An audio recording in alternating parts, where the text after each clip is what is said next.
Okay, welcome everyone. Um, and I just want to welcome you first of all to this live stream on AI and education from Asia Biblical Theological Seminary.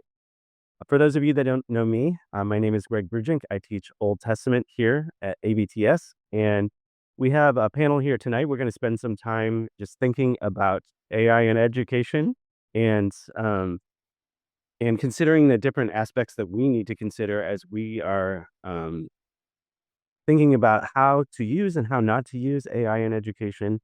And I appreciate you all taking the time to attend. And we're going to consider from a number of different perspectives tonight. But before we do anything else, I want to give our panel members just a chance to introduce themselves.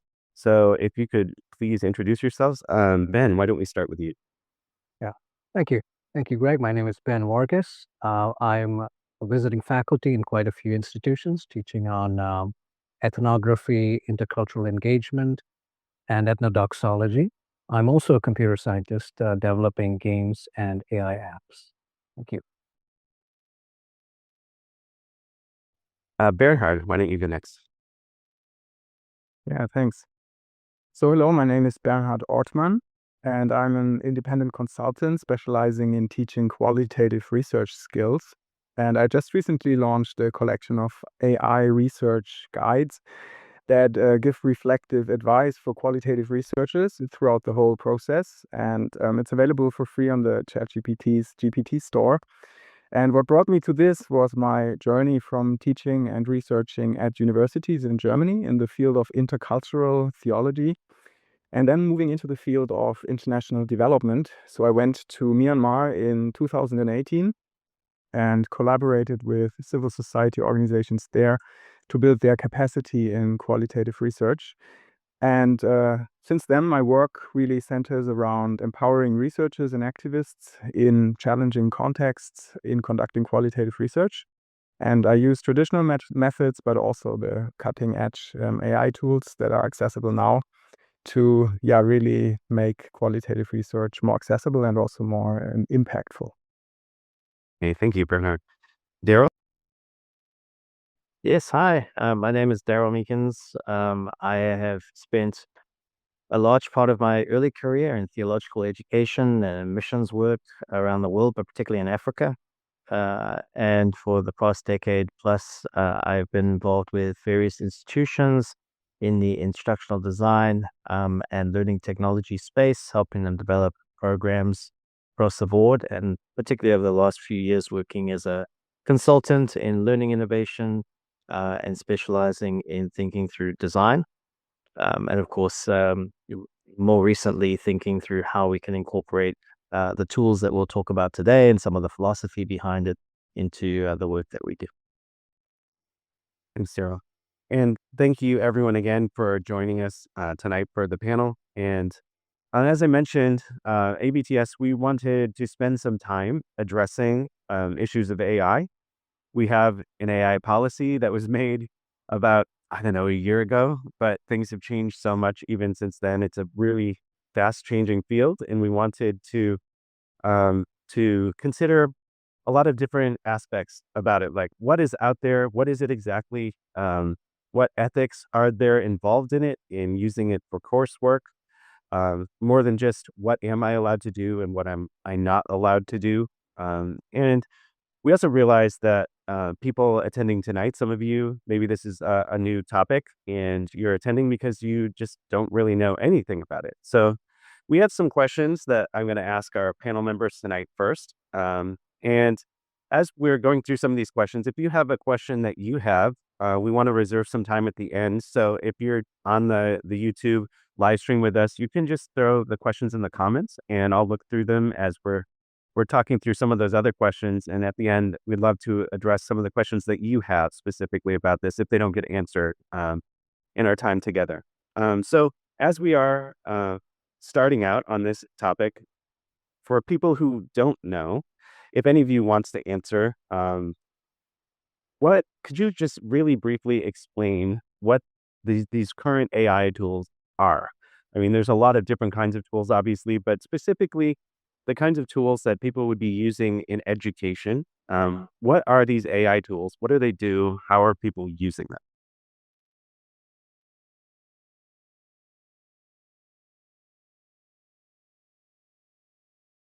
think I can start with just like the general backdrop. So the kind of AI that we are talking about here is what is called generative AI, which is like, I think a major feature of it is that it's not rule based, like traditional software, where the same input would produce the same output because there are certain rules guiding the way that works.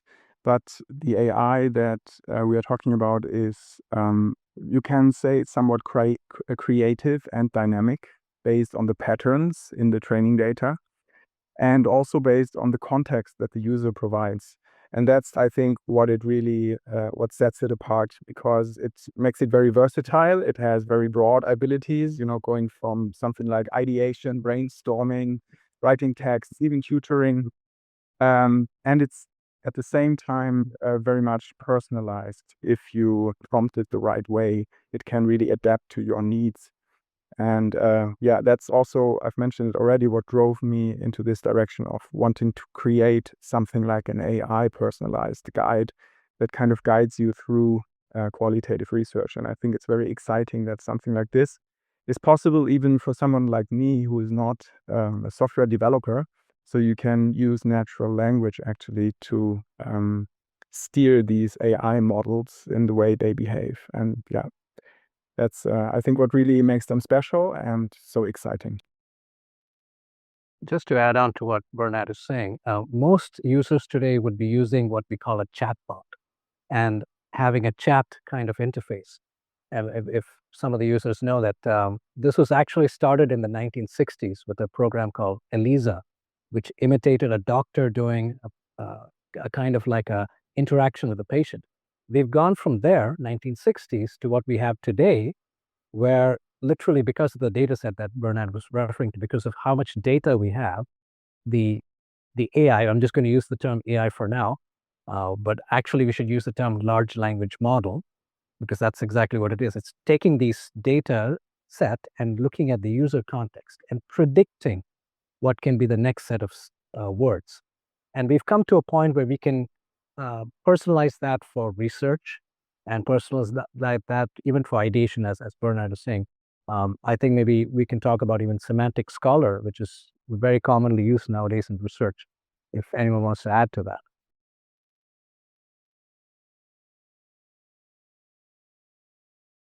Daryl, did you have anything to add about currently what's on the table as far as these AI tools? Yeah, I mean, I think, as we said, the large language models are the ones that people are generally talking about. And what I think we're noticing is that the way in which people are using tools like that can um, incrementally increase the ability for them to do things that they previously maybe didn't have the skill set to do. So writing code, for example, might be one of those things, or even producing graphics and artwork using, a Canva or a Gamma or any of these other types of tools that will generate artwork mid-journey pretty quickly. So there's things like that that people can use that are really sort of very utilitarian. But I think at the same time, um, the well-worn saying, I think, over the past couple of years has been, AI is not going to take your job, but somebody who knows how to use AI is going to take your job, and we're not necessarily thinking about what that impact necessarily is going to have on someone's employment in this conversation. But I think what we're realizing is that the integration of various types of tools are just going to become so commonplace that it's almost going to be like, could you use a word processor back in the day? Do you know how to use Microsoft Word or something like that? And if you couldn't, well, then there's certain jobs that are just no longer going to be able for you to access. So I think we're very quickly getting to that place now, if we're not there already. Yeah, thanks for that. I'm wondering if any of you want to answer, just really quickly. Um, and again, I realize that probably a lot of our students, people tuning in, have used these tools. But if you could maybe in just like a sentence or two or three, explain like what would you consider to be like the main difference between these tools and like just Googling an answer? Like how is it different both in the experience of it, but also what's going on underneath that. Maybe I'll start off and then with Google, most of the time it's doing what is called as a lexical search. It's looking at the keywords and matching that to what they see in documents. But what we have currently with AI is what we call semantic search. It tries to understand the meaning of your question. And there's a technical aspect to it, which I won't go into now, if anyone wants to know. It understands the meaning of your question and then matches that with documents that have similar meaning. So that's one fundamental difference. If anyone wants to add?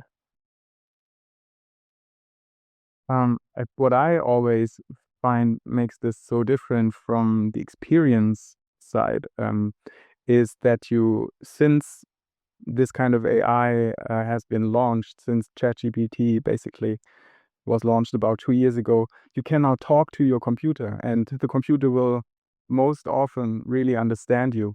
You can even use your voice. There's something called voice mode. I don't know if any of you have tried it, probably already. So that's, I think, also something that is really new and quite powerful. You can just talk to a computer. It was not possible to do that before in the same way. Daryl, do you have anything to add? Yeah, I mean, I think those are the big differences, is that the personalization and customization piece of what you can do with AI tools these days is markedly different from what we could all access before. So if you think of it as if you and I Googled the same thing using the same words, we get the same result. That's not necessarily true with some of these large language models, that depending on how they have been trained or customized, we might ask for the same thing but get quite different results. Even ourselves, when we ask questions in different ways, we'll get different results as well. So that the level of customization and difference is quite marked. Yeah, and I think that's a really important point as we're considering this topic of AI in education.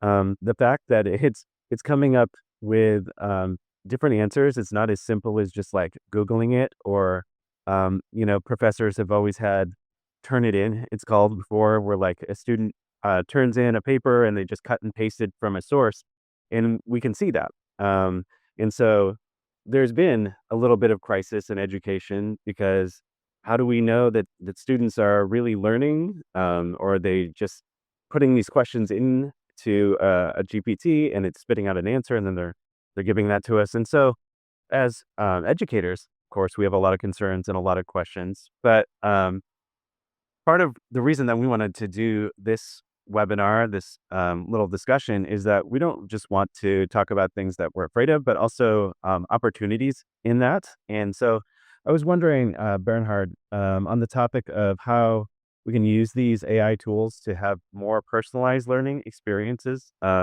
You've done, as far as I know, like the most focused work in kind of tailoring a GPT to be used to help teach people, and using almost like a conversational question model. Could you share with us about that a little bit? Yeah, sure. Yeah, so it's a collection of tools, and I've called them quali guides because it's really focused on qualitative research, not on quantitative. And guides because they should act as a guide that takes you by your hand and maybe shows you a direction, but doesn't force you anywhere, and also is not carrying you there, but just walking alongside you and being someone who can offer some guidance. And so I think in terms of personalization, this is what really excites me about this opportunity using AI in that way. Because if you steer or set them up, instruct those GPTs, so those are optimized or specialized, customized versions of ChatGPT that you can create if you have this Plus account, the paid version of ChatGPT, but they can be used by anyone, also if you are on the free plan. So if you create them and provide instructions for them, they will behave in a certain way, and you can use those instructions. You can write them just like you would instruct a human. Just write what they should be doing. And So I try to, in my instructions, to be really clear that those GPTs should act as a reflective tutor. So they should encourage critical and analytic thinking on the side of the user instead of just spitting out the answer, as you said, which is something that can happen more easily with the out-of-the-box ChatGPT model if you ask for an answer to a question. So the GPTs that I've created will be in this kind of reflective mode and get you into thinking about your problem yourself, maybe identifying problematic areas, giving you hints, and thus steering you in the right direction, hopefully. And so this makes it possible that they give really tailored advice, pinpoint users' weaknesses, offer a kind of scaffolding that hopefully gets them to the next step. And also, they break down complex tasks. Qualitative research is something that can be quite daunting and complex, but I've designed it in such a way that the individual tasks are broken down in a step-by-step manner, so they become more manageable. And this also has the side effect that the user has a lot of control, because if it's individual tasks, small tasks that they are discussing about with the AI gets feedback all the time from the user, what they want, where they are, and gets these reflective responses, which then make the AI response even more, richer and more tailored towards the needs of the user. So there are all sorts of kinds of techniques, prompt engineering, it's called, that allow you to set something up like this. But it's fundamentally just using natural language and explaining in a very clear way to the AI how you want it to behave. And I hope it's useful for people. And that's what I think I would like to say about personalization and QualiGuides, the tool that I have developed. Thank you. I just wanted to add really quickly, because Bernhard came and presented to us at ABTS, and I know all of us were very, I want to say impressed, but also encouraged because so far a lot of our discussions and just questions and experience with AI was, just trying to figure out how to get students to do their own work. um, and it is a temptation of these tools. But then as Bernhard came in and showed us Polyguides and how it works, it was so encouraging to us to just experience this tool that is asking you questions and causing you to do your own thinking. So it's your own work, your own thinking, but it's helping you to do it better, because it's coming not in for you, but alongside you to help you to think better. And to me, that was really, really encouraging. And we really appreciated him coming. But I'm wondering, Ben or Daryl, if you have anything that you want to add on just thoughts about how AI could be used in maybe some other ways for personalized learning experiences. Well, with the whole chatbot experience, one of the things that I've been pushing is using AI for assessing. So essentially, it does a viva or an oral kind of examination where you ask questions and it tries to figure out where the student has learned. So that's something that I'm in the process of developing using open source large language models, just so that we can keep the cost down. And the idea is, I think, Greg, you'll remember me saying this, in an age where AI can write your assignment, let's use AI to create assessments. And that is one thing that I'm pushing as one of the future ways in which digital pedagogy will be going. Great. Yeah, I think on that, so I agree. I think there's definitely the usage, particularly from the other side. So if we're thinking of the user as maybe a professor or a teacher or something, how might they integrate AI? Certainly assessment design is part of that. I think one of the things that we're starting to notice is a hyper-personalized learning journey focus that students are starting to experience and starting to expect to some degree. So one of maybe we'll get to this later, but I think one of the implications of tools like this can be that it's really about what I want to learn and how I want to learn it and those type of things, which doesn't comport very well with very systematized learning approaches that we have in colleges and universities, where it's sort of a one size fits all. And even in the learning management system environment, this is the content, this is how it works. When people say, well, I'd like to do this first, and I'd like to go to number 3 next, and number 5 after that, there really isn't a lot of scope in that. So we're seeing even some LMSs like Nectar and Cypher that are being developed that are centered around hyper personalized learning journeys where people can choose their own adventure, if you like. And I think there's intrigue in that. There is also some concern, which maybe we'll get to. Um, but I think on the assessment piece, particularly when it comes to digital pedagogy, adding the critical part to that is also important sometimes because there are certainly formative assessment pieces that we have um, sort of taken for granted a lot of times with student learning, that scaffolding that Bernard was talking about. When it comes to summative ways in which people can be judged on their competency, judged on their ability, um, then it becomes more intriguing as to who should be making that assessment. If you think of an apprentice model, for example, where somebody would observe you doing something and saying, "Yeah, now you know how to do this because I saw you do it." Um, there are some ways in which people are talking about doing that through simulations, and I've seen a few exemplars of that, which have been quite impressive. But it does sort of also beg the question, is ultimately a human the best judge of another human's behavior and abilities? Or to what degree can those processes be taken into the cyberspace? So those are just some intriguing questions, I think, when it comes to learning design.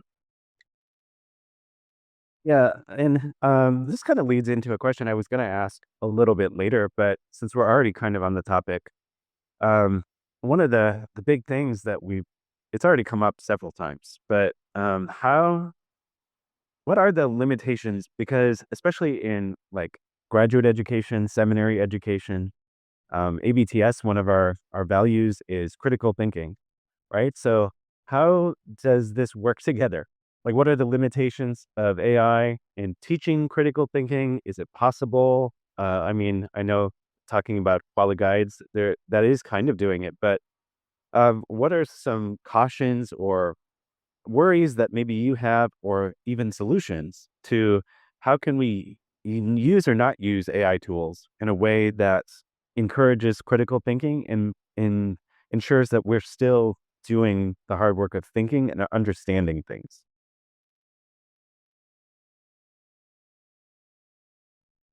I'll maybe start with this one. I think it's a crucial question because I think our tendency at times is to jump all in uncritically. And so, because, like I said earlier, people are concerned about how this digital revolution is going to change people's lives, their livelihoods. It's sort of almost a frantic and frenetic approach to saying, I've just got to learn all these things and adopt them immediately. Otherwise, I'm in trouble. And I think there's problems with that because we all have seen and heard different ways in which even those large language models based on data make mistakes. And of course, if you read the fine print under even ChatGPT, it'll say, we make mistakes, and so double check everything, and especially in research, we've seen ways in which citations have been invented, and just all those kinds of things which are um, problematic because at the end of the day, a lot of the LLMs are looking to find you a solution to the question that you're asking or the problem you're trying to solve. And even if that solution is not real, it's still seen as a solution. And so that's something where the critical thinking aspect needs to be always part of the interrogation of the ideas that come out of what we're generating. The other side to it, I think that is important too, is the sort of humanics or human augmented learning.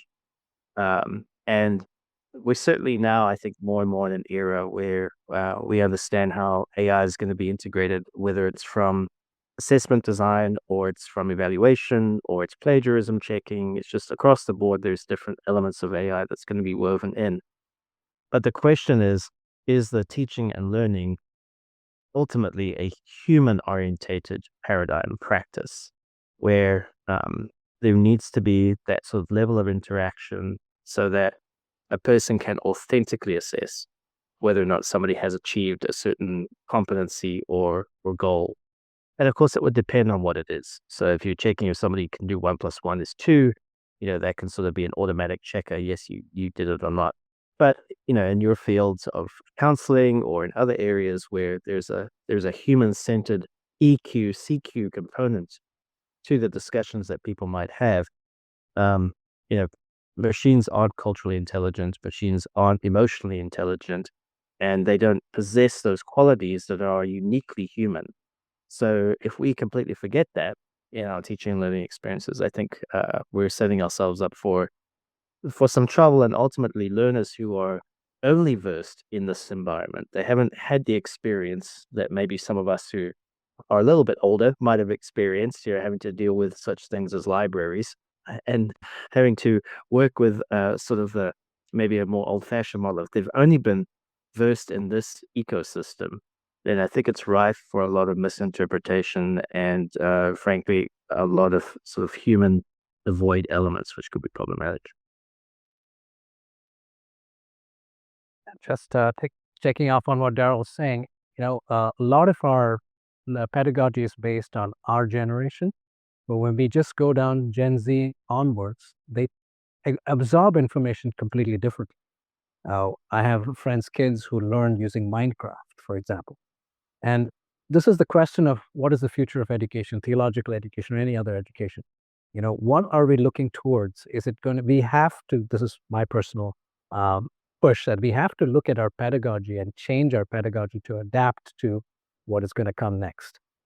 And just in my interaction with, as an educator for about 20 years, I've seen that if students are really interested in the subject, they will make that effort. It's how do you get them to be interested? If they're not, they're going to use ChatGPT to cut, copy, paste an assignment. And so the assessment design and how we work through that is extremely important. In a more technical way, we can fine tune LLMs so that it is more appropriate to what we want in an educational institution. And that is also one of the ways in which we will be, like we talked about earlier, running LLMs locally in our college campuses on a server and using that to create a very customized learning experience for these students. That's one of the ways I see things going forward. I want to add just something really quickly too, that this is maybe a little bit different than this aspect of critical thinking, but then just because you mentioned, like putting like a local type thing, I want to get really practical even because we've talked about a lot of like big picture, like very heavy type things, but beyond just like saying, I can put my question in here and get out an answer and use it to fill up my homework. There's a lot of use for these. We've been playing around here at ABTS. We fed our catalog, our ABTS catalog, and our academic policies into Notebook LM, one of the free systems from Google, where you limit what information is going into it, and then it analyzes that for you. And what happens is that you can type in a question, how many credits do I need to graduate for this degree? And it will tell you. And it will tell you where it got that information. Well, that's not critical thinking. It's not, like anything that is really high level, but it is helpful, right? And so there's a lot of uses beyond even in education, beyond even learning or critical thinking, that you can use it for really, we would consider, I don't know, grunt work or like things where I don't want to have to read through this ABTS catalog for the 57th time because I can't remember, where this is or what this class is about. And so there's a number of ways that these tools can be used in addition to some of the things that we've talked about as well, that I just wanted to mention as well. And thank you both for your thoughts on critical thinking as well. What do you think are some of the most promising ways? And in this question, I want to be more specific, of not just LLMs in general or AI tools in general, but what do you think is personally for you the most promising uses for some of these AI tools in education?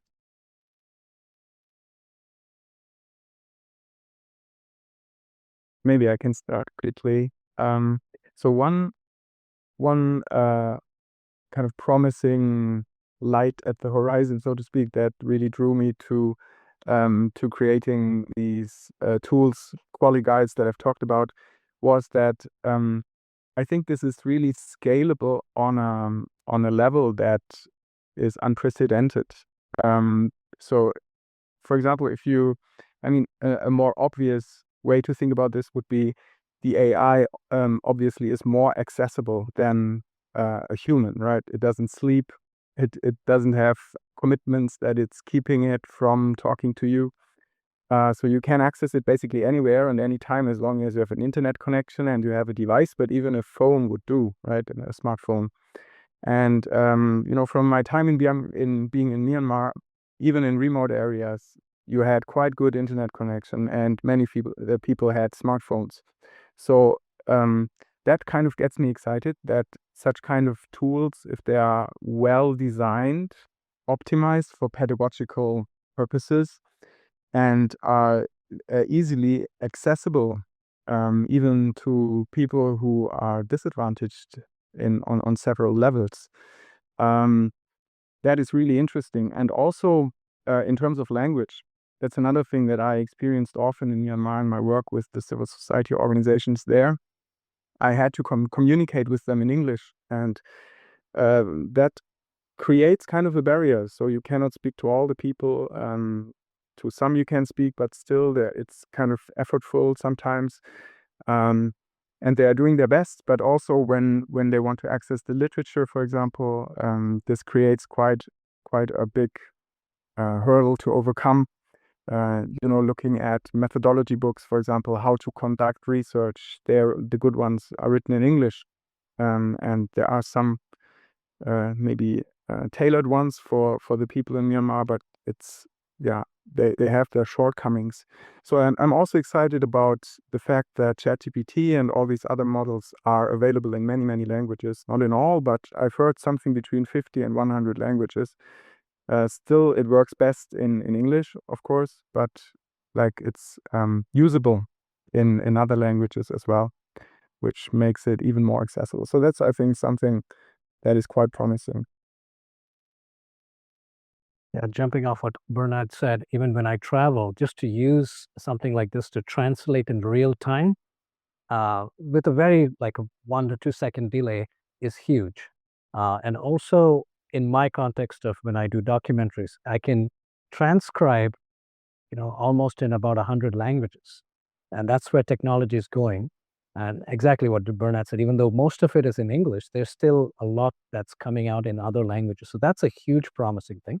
And personally for me, just the fact that I can put in a PDF and get a summary where I don't have to read the entire article right away. And I can keep doing that. And then when I find an article that I really want to get down into, then I start reading the article. So the summarization capabilities of LLMs are huge for me.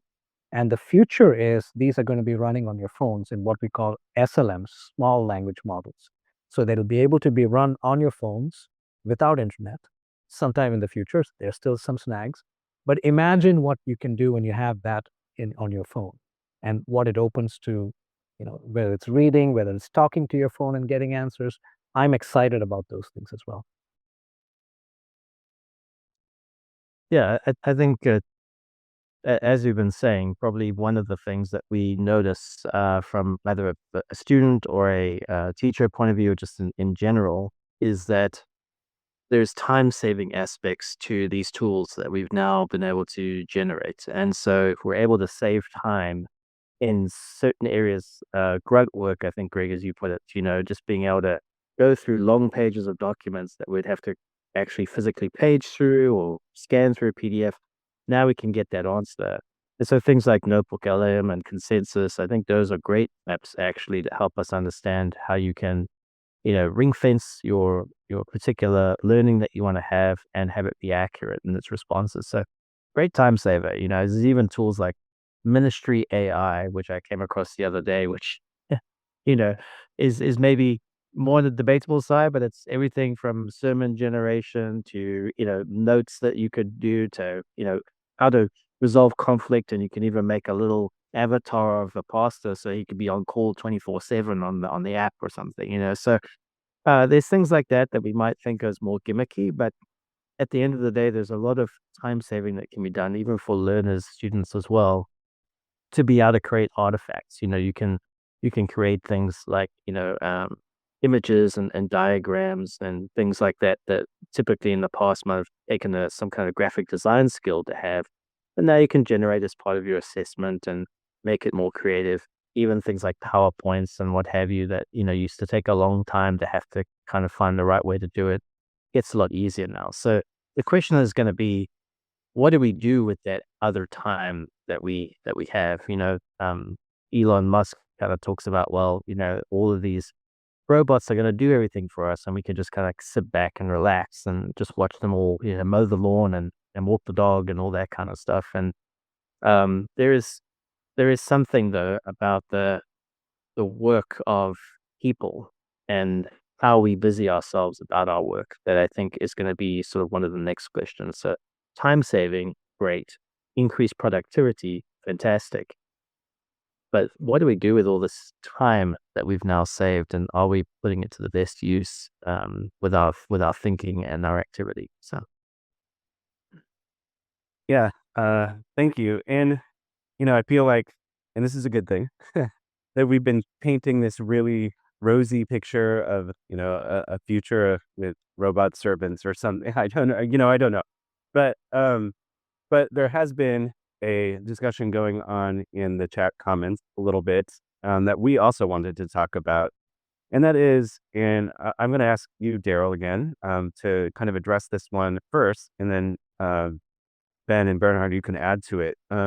What kind of ethical frameworks do we need to have, for students or seminary students specifically, like around using these AI tools? What kind of questions should we be asking? And I can say from the ABTS standpoint, just first, that we do not forbid the use of ChatGPT, but we say that if you use it, you need to cite it like any other source. You can't just cut and paste it and not tell us. Otherwise, that is plagiarism, you know? And certain uses of it are really useful that some of them we've talked about, like brainstorming, helping you to think better. Cutting and pasting, obviously not. But what are some of the deeper issues and ethical questions that there are in using this specifically in education and for assignments? And what kind of guardrails do we need for that kind of work? mm. Yeah, I think it's sort of a wild west at the moment. So there's a lot of clamoring to figure out what kind of boundaries do we put around this. Why do we put those boundaries around? So certainly something like a statement of ethics for an institution around the use of AI is absolutely essential now. So something to put in that catalog of yours, Greg, would be a statement around, what do we think about AI? How do we utilize it in our ecosystem, not only for students but also for professors? To what extent is their content original? If people are paying for it, for example, should they expect that it is something that's coming directly from the person who's teaching the class or from the institution, or if it's sort of generated by AI, should we give them a discount or something? I don't know. But so there's those kind of questions. The other aspect to it, I think, when it comes to, as you mentioned, referencing and all of those aspects, um, it's good practice in any kind of academic setting where people would cite their sources, wherever they come from. So, like you say, giving due reference to ChatGPT is important. However, it's not as simple as that, because in essence, what GPT is giving you is original. So, technically, is it plagiarism? You can debate that. Um, but I think that from a student perspective, what I've noticed over the last couple of years teaching online, especially, is that you can tell. So it's just like the old days when you can you can tell whether somebody has copied something from a book, and they've just kind of written it in there or they've typed it in there. You can tell. GPT uses very overly verbose language. It doesn't use everyday kind of terminology. It loves words like underscore, and things that people don't typically use in everyday language. So it tends to use very flowery language, and that's a sort of a dead giveaway. So for any students, kind of listening to this, like, it's the copy and paste actually doesn't work very well. And of course, there are plagiarism checkers that look for AI, but we also know there's AI proof kind of assessment or assignment builders too. I think one of the deeper concerns, perhaps, is for people to think through um, the the the actual idea generation. One of the things that's uniquely human, or if you put it into a biblical theological framework, that humans were unleashed to do is be creative. And of course, all of these LLMs and these other tools are a manifestation of human creativity at its outset. But if we just simply put all of our creativity in a box and just say, well, you tell me what to do. You develop my business plan. You develop, my menu. All these things that before we would have to put some of our creative energies into doing ourselves. I fear that we're actually not making ourselves smarter as at the end of the day. And what we want students to walk away from programs with is, I would think, a celebration of their ability to create new knowledge and be able to do things that maybe hasn't been done in previous generations. So we have to use the tools, but not sort of succumb to them, if that makes sense. Yeah, thank you. And I just want to add something really quick on that topic because I really appreciated what you said at the end. I have a really good friend who teaches at a high school and in an international school, and I feel a lot worse for him because to me, as we're talking about theological education and graduate education, it's a slightly different field, right? Because high school students, they just want to get it done, cut and paste, it's over, right? But for me, I guess making an appeal to theological students, like you've made choices to be here. You wanted to get this education for a reason. And if you're using it, just cut and paste, you're not accomplishing what you set out to do, right? You're not accomplishing that character formation. You're not accomplishing your cognitive formation. You're not actually learning.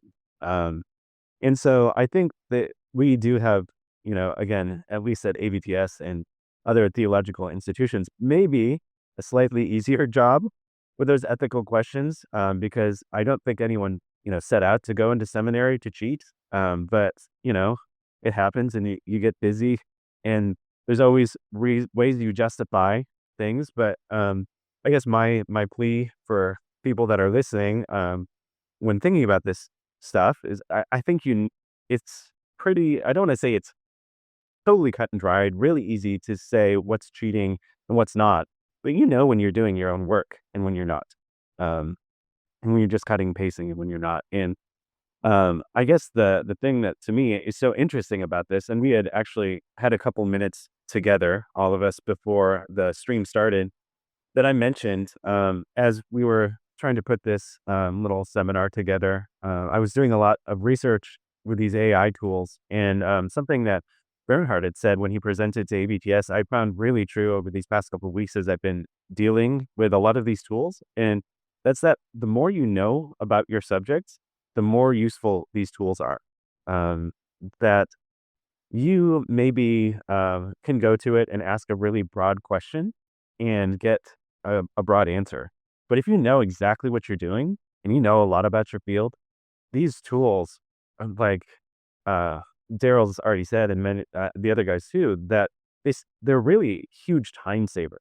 Like you can do these things, but you're saving so much time, but you still know what it's doing and how it's doing it. You can actually make it more useful to yourself. And so, I guess if nothing else, I'm appealing to students to learn how to do things so that then you can use these tools better, right?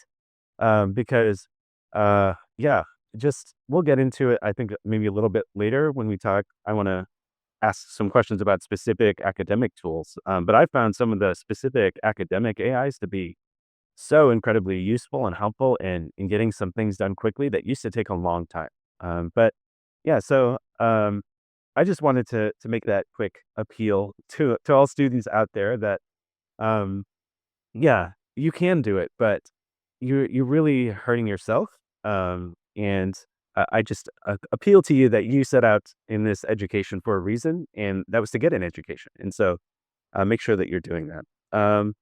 But I did get a little sidetracked there. So Ben or Bernhard, did either of you have anything to add as far as like ethical boundaries or frameworks that we should consider?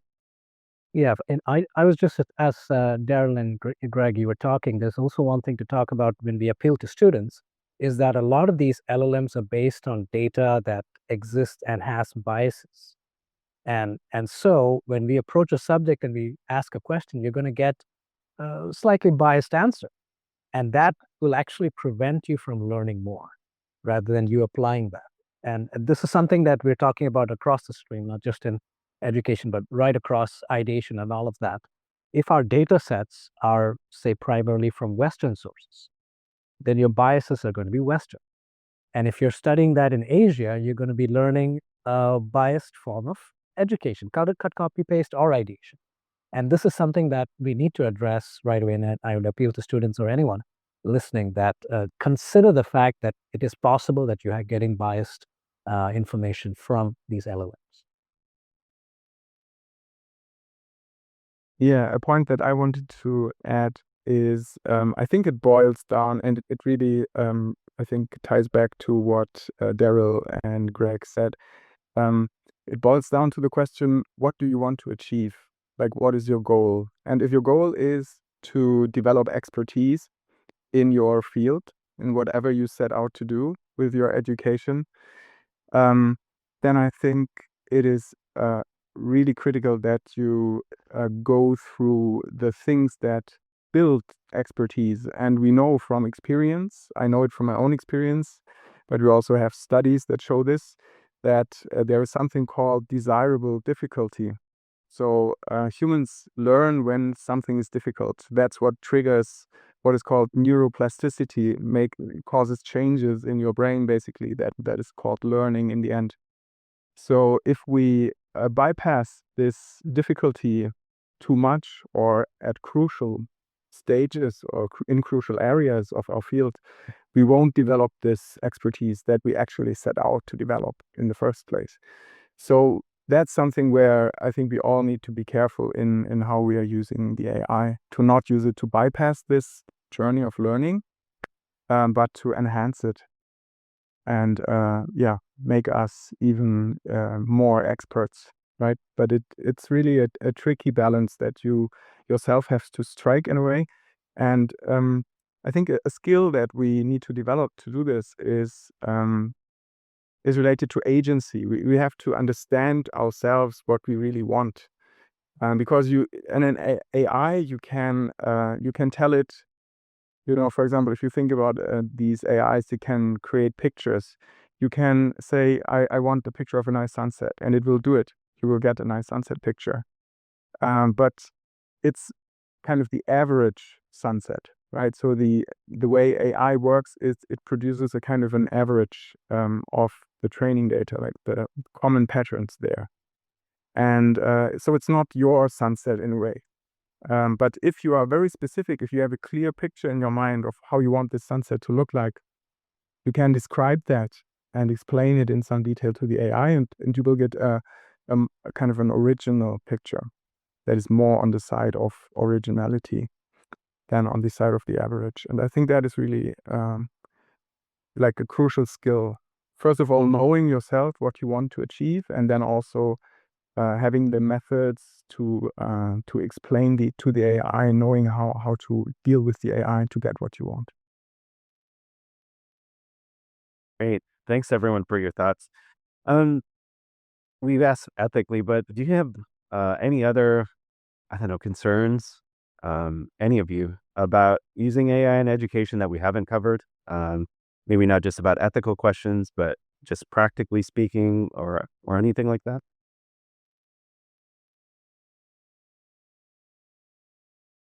I think just one thing to think about is people talk these days about deep fakes and clones and things like that. And so one of the courses I'm teaching right now for ABTS is around sort of digital media and ministry. And kind of one of the experiments, if you like, that's running in that course is using avatars as a means of content distribution. And I think that um, it's an interesting experiment to see whether or not it actually matters to people. Whether if you know that the image speaking to you, the picture that's speaking to you, the person is not actually a person. Um, does that make a difference if the content is deemed to be helpful, or is there something cognitively in us that would make us almost dismiss or maybe even disrespect or something that we know is not actually real. And so I think that's an interesting juncture that we find ourselves now because, of course, everyone's rushing to, voice cloning and image cloning and things like that as again, another means of saving time and sort of, distributing yourself.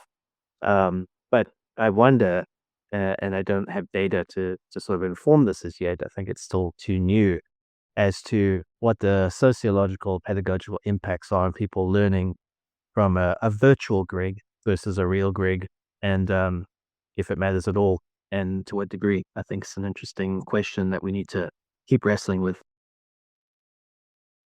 Funny that you bring it up because we've actually had quite a discussion in the ABTS office about these digital clones and how convincing they are. I tried out one of the digital clone services, just like really, really terrible video, only uploaded 30 seconds, and my wife couldn't tell it wasn't me. Um, and I'm thinking about all the time I can save recording all my class videos, So these are important questions, not just for students, but for professors too. Like the tools that we use, they form us, right? They change us. It's not like things are neutral. And we can pretend that using um, a computer is the same as using a shovel. They change us in different ways, right? And so, what are these generations of technological tools doing to us, and how are they changing us and how we think about things, or like you mentioned, Daryl, how we treat people or not people, or how we interact? Yeah. Ben or Bernhard, do you have any other concerns about any anything AI? Well, just to take on what you all were saying, this is the same thing that happened in 1967 with ELISA. When the doctor program was running, the person who created it knew that this was artificial, but the secretary started to, think that this is almost human-like, and we now call that anthropomorphic cognitive bias, where we assign a human-like emotion to what we're listening to. And so that is how a lot of people who are maybe of the younger generation look to some of these things. And we are talking metaverse, and we're talking about how things work in that space. So is this a limitation or is this the future? This is a question. It is definitely the future, but is it a limitation? Can we think beyond that? These are still questions we're wrestling with, but there is something where we assign human-like attributes to machines, and that takes over what we can have in real life human interaction. I wonder if anyone else wants to comment on that.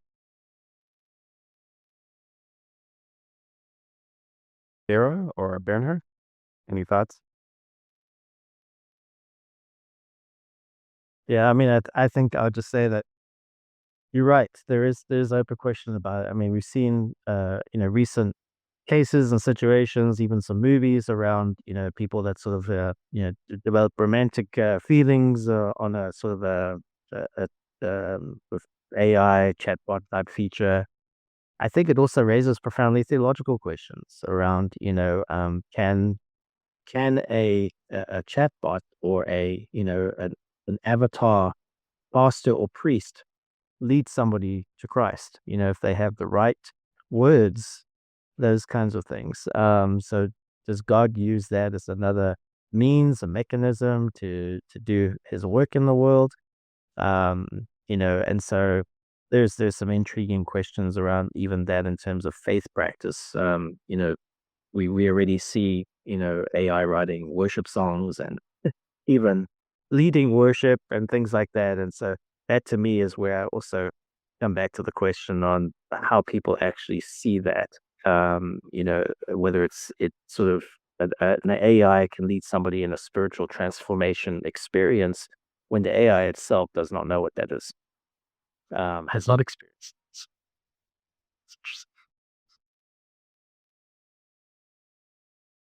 Yeah, I think I would like to make a more general remark related to concerns, because what we've just discussed, I think it shows that there are two ends of the extremes where you can be here. You can be very cautious and maybe too cautious and get hung up on questions of, ethics. We've talked about that, and what we've just talked about now. Like kind of mimicking humans and what the effects of that are emotionally, spiritually, or in what area. And these are all very legitimate questions, and we should all wrestle with them, and they're very important. But there's also this other extreme where you could rush this and not look at those questions and just throw AI at everything. And this also has huge downsides. Like I was just talking about the danger of a lack of expertise in the future. If you go into if you follow this line of thinking, you could even think that maybe in 1 or 2 generations there are no experts anymore because we all skip the learning and let the difficult stuff for the AI. And then you, of course, you become over reliant on the AI, which could be very problematic as well. So there are those extremes, and I think we have to find somewhat a middle ground. And it's still very early days, so it's very hard to find out where and how this looks. So I think it's really good to stick to what you know well, to your expertise, and be very practical and think about how can I make thoughtful use of AI in that field in which I think I'm able to make a good judgment. What an ethical use would be, something that really contributes to the good in the world in the long term. So yeah, but those are intriguing questions without clear answers, I think. Great. Thanks all of you for your thoughts. I did want to remind everyone that's tuned in that I see there are some comments going through, and there have been a couple questions, and I do want to bring a couple of them up. But if you have more questions, please feel free now to put them in the comments. We're starting to get to an hour. We don't want to go too much longer. I want to allow these guys to either get to bed or to get to their day. In the case of Daryl, who's in the U.S. right now, but yeah. So one of the questions that we had was kind of painted this really rosy picture of AI, and then it's been a little bit more doom and gloom for the past couple minutes about some of these concerns. But I want to ask just really practically, because we've had some of these questions in the comments. We said, well, don't plagiarize, don't do this. What are some real like use cases that a student could like specifically use that would be you think would be okay and useful for an assignment?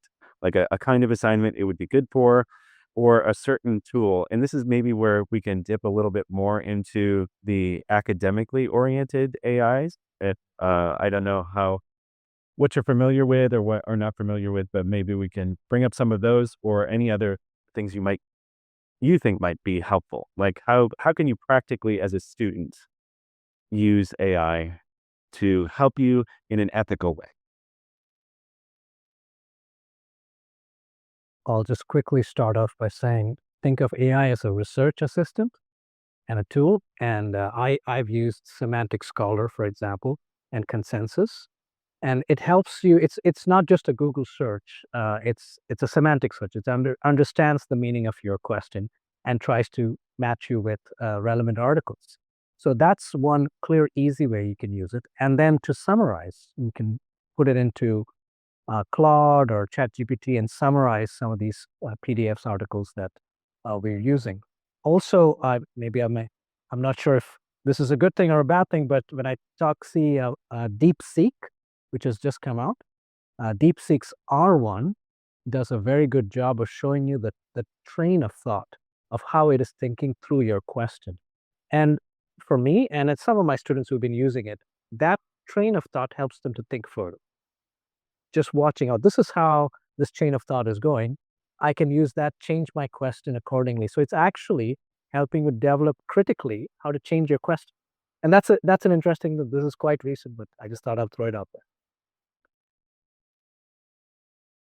Yeah, I think definitely I would recommend that people try Quali Guides, of course, since I have put it out there and I think it is helpful.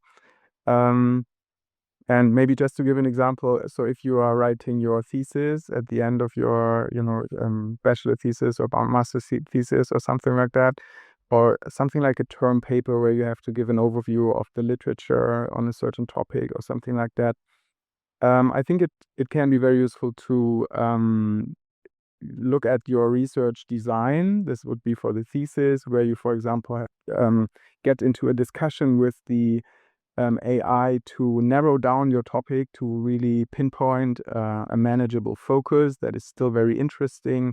Maybe then you identify appropriate sources for that focus, and then in collaboration with the AI, getting feedback from the AI and so on, you develop your research questions.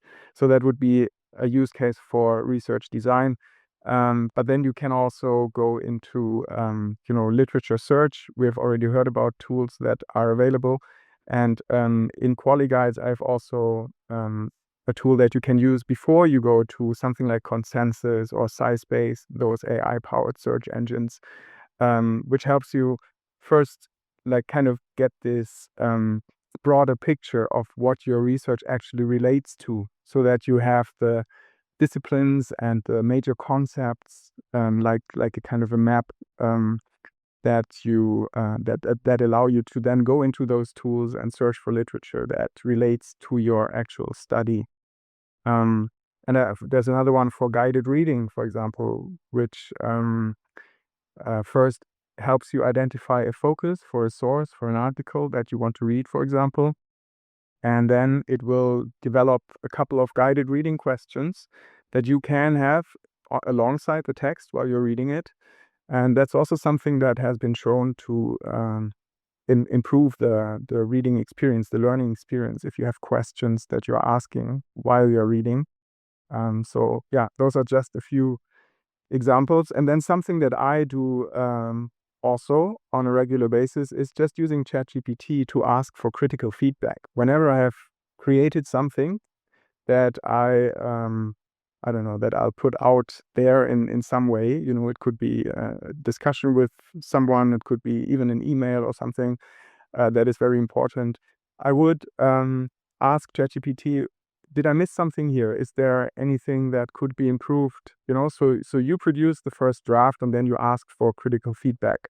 That is, I think, a quite useful and powerful use case of AI in research in general as well. Thank you, Bernhard. And let me tell you, we're getting a lot of comments in the stream asking how to access Quali Guides. So I'm not sure it's not super complicated, but it's a little complicated. So I guess if you are attending, and I don't know how many of you are specifically connected with us here at ABTS, if you reach out to the ABTS office at abts.asia, we can try and help you to get access to Quali Guides, explain how to do it.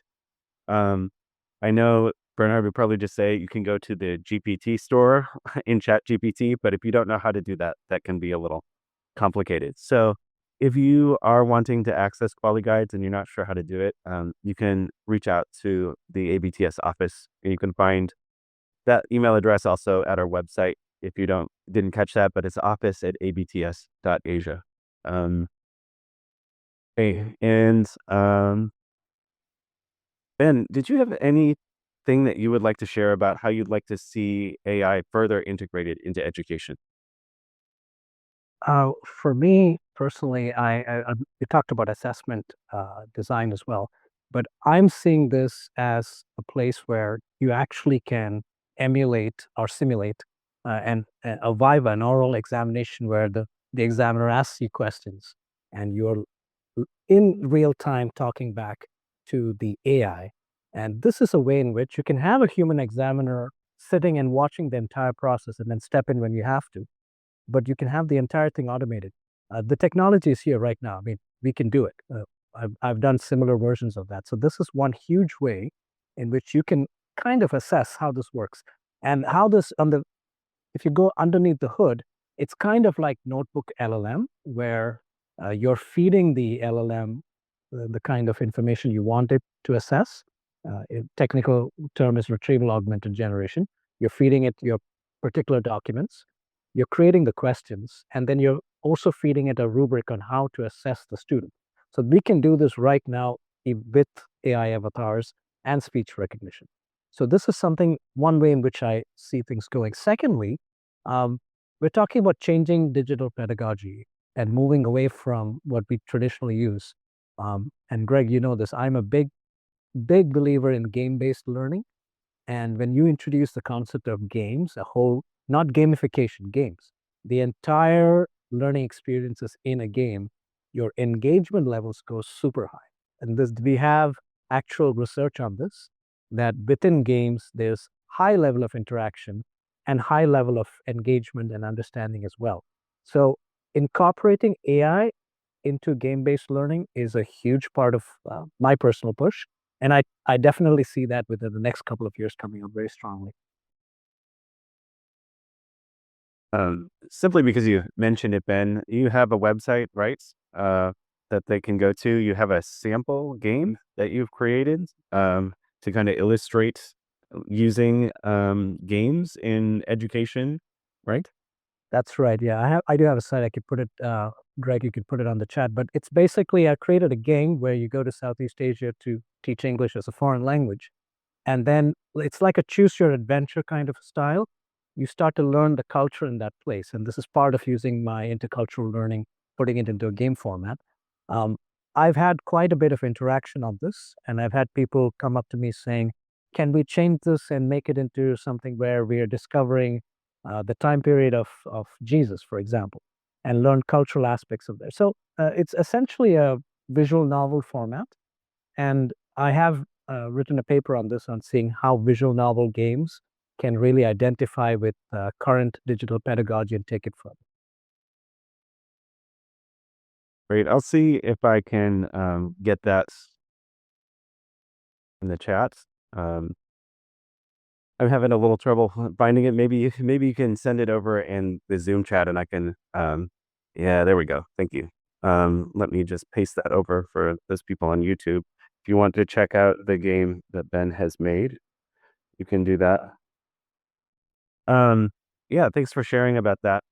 I just wanted to share really quickly too, as far as like a specific use case that I found as I was looking through some of these tools in the past couple weeks. There's a few that stood out to me, and one that I've been sharing just around the ABTS office is it's called Elicit with an E, and it's a academically focused AI, and really, to me, it's what library search always should have been. Like when you're trying to find an article, a journal article, or books on your topic, and it's really hard to find it because you can't quite get the right words to search.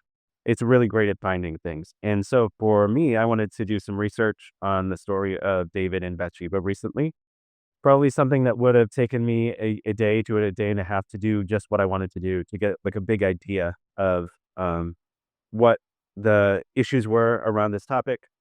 And between using Elicit and Notebook LM, it took me about an hour and a half instead of a day and a half to get really good results, to find really good, solid articles and books, and to get great summaries of them. Now, for me, I'm still going to go and I'm going to read all those articles. I'm still going to do all the work, but it saved me the time of not having to spend an hour reading a journal article that didn't actually have anything to do with what I wanted to read about. Right. And so that's kind of what we said before earlier on in the session that it's one a lot of these tools are more useful to you the more you know. Um, so I knew what I was looking for. I knew the kind of questions I was asking, and so I could use a tool that's academically oriented to find what I was looking for much faster and much easier than I used to be able to do that. And so that to me, again, is a great example of how to honestly, ethically use these kind of tools to do the work that you need to do, because it's not doing any of the work for you other than helping you to find those articles. But you're still interacting with them. You're still reading. You're still producing your work. But it's helping you to do that faster. And that's why it's been said several times. Like when you think of these AI tools not like taking the place of your brain, but as like an assistant, that's when they're most useful. Like, can you do this for me? Because I'm trying to do something else and you can do this faster than me because you're a computer, right? Those are where these tools really shine. And I think that especially as a student, where if you're listening and you're a student, you're going to find the most use out of them because you're still learning how things work. You're still learning those critical thinking skills, and it's not replacing that. It's helping you to do those things better. Did anyone else have anything to add? Or one kind of final question, I guess, unless people have closing things. Do any of you know of any seminaries or other graduate schools, educational institutions that are integrating AI already that you think are a really good example, or not? I know we shared how we want to see it happen, but do you know of any schools that are doing this well, or is it still too new and people are still trying to figure this out? Yeah, I'll jump in there quickly. So I'll give one example that I think is along the lines of what we've been discussing so far with customized learning journeys and assessment support. So there's a university in the west coast of the US in California that is integrating through the use of an LMS augmentation called Nectar to create their own chatbots essentially per course that would be customized towards the content of the course in that particular program. I think they call them Spark or something like that. So really, what it's intended to do is to kind of take the place of the emails that would always be sent to faculty members or whatever. How do I access this, or where do I find the syllabus, or what do I do, to this discussion prompt? And so we kind of coach them through, this is where you do this is where you find the syllabus, etc. So there's some, just some time saving elements for both parties there. But also you can ask questions around, I don't quite understand the assignment. Can you explain it to me? And so again, without giving the answer, so it's not designed to actually tell you that, well, here's what you put in your discussion post, or here's whatever your assignment is, but to actually say this is what it's asking for, give different words to use and things like that.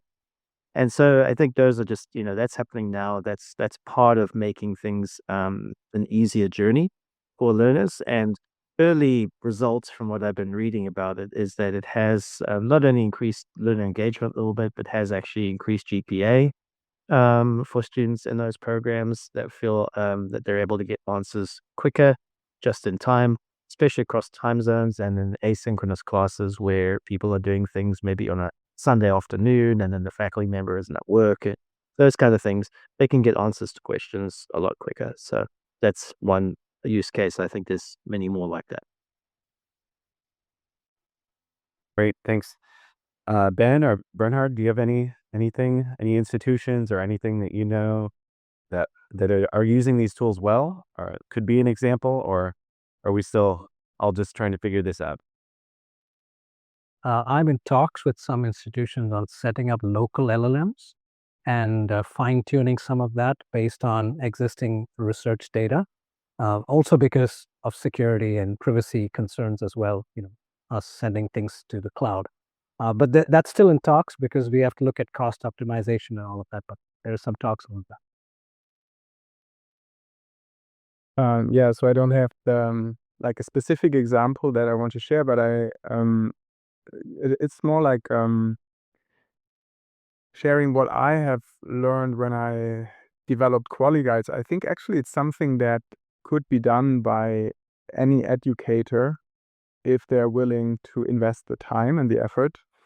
So I think there is something like a mind shift that could happen, that would be good to happen, I think, among educational institutions, to not think that you're depending on these AI companies, or you're depending on these programmers, computer scientists, more like technically proficient people who can code and write the software and develop the software for you, that you then can use AI-powered software, I mean, of course. And instead, I think you should now start to experiment and see how far you yourself can get with creating something like what you can think of like a system prompt. You could develop like an instruction for the AI, how it should behave in the class you're teaching. And then you could share this with the students, and they would have to paste that into the chat bot in the box at the beginning and hit send, and then the remainder of the chat would be based on those instructions. You could, of course, also create those GPTs if you have this plus subscription with ChatGPT, but that's essentially the same thing. And I think what many educators haven't realized yet is that they are actually uniquely suited to do that, because the skills you need to tell the AI what it should do are pedagogical skills. You need to break down complex processes into like manageable, smaller steps. You need to be very clear in the way you present it to the AI and so on. And that's what educators do. That's their job, basically. So it shouldn't be too difficult to get good results. And if you do that, and if you put in your pedagogical expertise and make it reflective and all the things that I've talked about regarding QualiGuides, I think it will really be of benefit for the students, and you can be very creative and really tailor to the specific class that you are teaching. So I hope that things like that will come up more in the near future. Great. Thanks so much for sharing. We're gonna start to draw our time to a close tonight. We've been going for a while. I just want to remind everyone that in the chat, I have put links to Ben's website with his game on, and then also I added a link to QualiGuides as well. Someone is also asking if there's a FAQ or guide for using QualiGuides. I think you can just ask QualiGuides and it will tell you what to do, right? Right. That's the great thing about the GPT. If you just ask it how to use it, it should be able to tell you what to do. But if there's some more additional questions, we can maybe try and deal with those. But as we draw this to a close, I just wonder if all of you have any closing thoughts, hopes, encouragements, whatever you might have for students in terms of AI or its possible uses, or just any final thoughts you might have.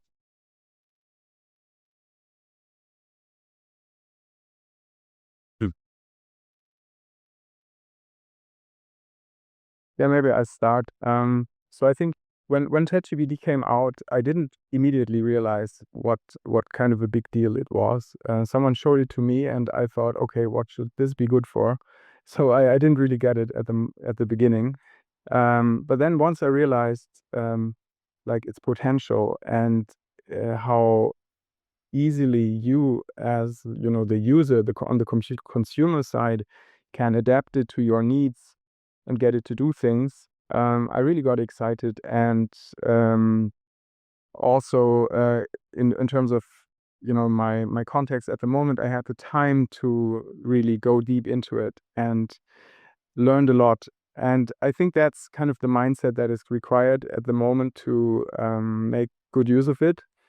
Just being excited by its possibilities, then really just jumping right into it and getting your hands dirty in a way, and trying to figure out how it works and what works, because not everything will work. You will realize where the limits are. And yeah, and then I think you will really benefit from it. So if you haven't tried it yet, really, or if you have maybe tried it in the past and you thought, oh, I don't know what this is actually good for, I really would recommend trying how far you can get with it and where it takes you. Yeah, just jumping on what Bernard said, it's good to be intentional in how you use it. For me personally, I struggle with ADHD. So when I have something like ChatGPT, I can just spend time just learning and asking questions, and a lot of time goes. So it's good to know to be intentional in how you're using ChatGPT or any other LLM. And just one way to get intentional about it is to learn prompt engineering. How do you prompt these LLMs to get the right kind of information? So there's enough information online. Learn how to do some of these prompts. Otherwise, I mean, if you're neurodivergent like me, you're going to go down a rabbit hole and learn a lot of stuff. And next thing you know, 4 hours is gone. So be very intentional and be focused on prompt engineering as well.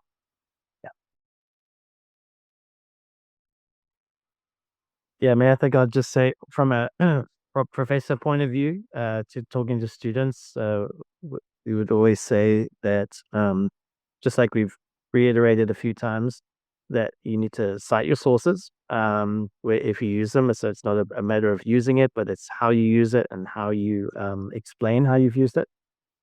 But I also think, to, as we've alluded to a few different times, use the tools critically as well. So to not assume that if you put a prompt in and it gives you a response, that response is accurate and you should just take that as fact. You should interrogate that because, as we've all probably experienced, there have been times where you put in a prompt, and you get an answer back and you know that's wrong based on your own expertise and knowledge. And if you didn't have that expertise and knowledge and you just assumed that answer was correct, that's a big problem. And some might say, well, that's also true if you read a book or something. The person writing the book doesn't necessarily, have all the facts.